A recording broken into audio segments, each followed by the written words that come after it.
Praise the Lord. இந்த உலகத்தில் எந்த இடத்திற்கு போனாலும் நமக்கு தேவையான காரியங்களும் இருக்கும், தேவையற்ற காரியங்களும் இருக்கும். நமக்கு தேவையானதை நாம் எடுத்துக்கொண்டு தேவையற்றதை விட்டு விடணும் அப்படிங்கிறது தான் எல்லாரும் சொல்கிற காரியம்.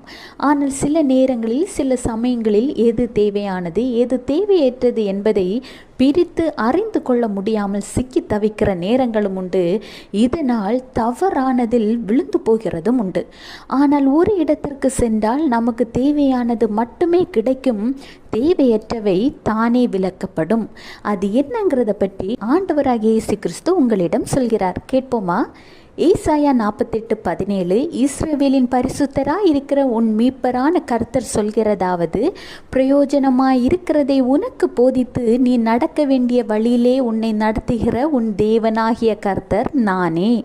நீங்கள் தினமும் வேதாகமத்தை வாசிப்பதன் மூலம் உங்களுக்கு தேவையானது எது,